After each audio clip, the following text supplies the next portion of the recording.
We essentially are going to talk through a sort of, taxonomy is a grand word, but we're using it for now. And this is some of the thinking that Stephanie and I have been doing more recently as we're thinking about places to maybe write about it more.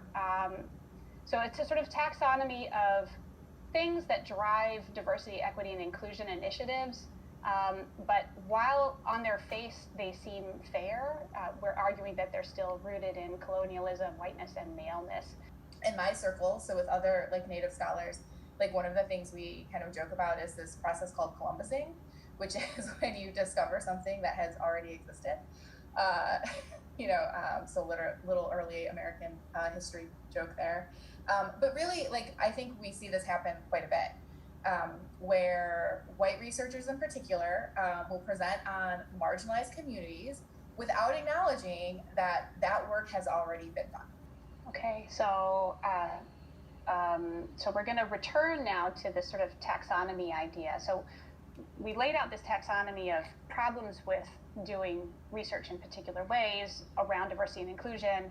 We're offering these stories as sort of a way to think about how we should think about racism, sexism. We could add in ableism and homophobia and xenophobia, how it's baked into the culture of engineering. Oh, and then I'm also doing staying in our lane.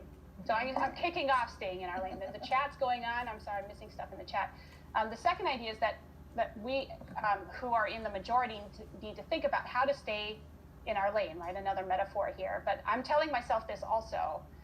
We should be asking ourselves, am I really needed here? And in what ways? Or am I trying to insert myself in a place where a minoritized scholar would actually be doing more good? And instead, like, how could I be trying to amplify or support their work rather than try to carve off my own as a sort of another problematic colonial project? Like, something only has value if a white scholar is doing it. So not every social justice or diversity initiative needs to have a white person involved in the leadership.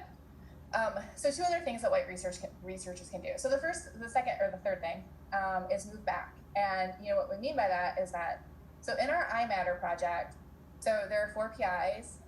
There's Alice, there's Matt Olin, so they're both white, and then there's me, so I'm Native American, and then there's Daryl Dickerson, who's at Florida International University, and he's Black.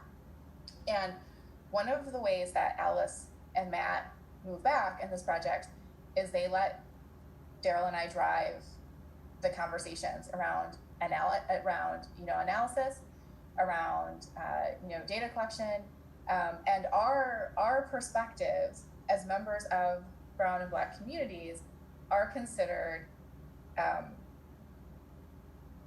they supersede their perspectives, and I think that that's really important, right? And I think that they step back in times when they need to. It's a little similar to stay in the lane, except that they are including us, but then allowing us to drive the conversation, as opposed to bringing us in and then just kind of keeping us on the side, right? And I think that many of us probably in the audience have had experiences where we've been brought in because of our identities, but we've been kept to the side, and we have been moved to the back. And what white researchers need to do is they need to move themselves to the back and push the brown and Black folks to the front.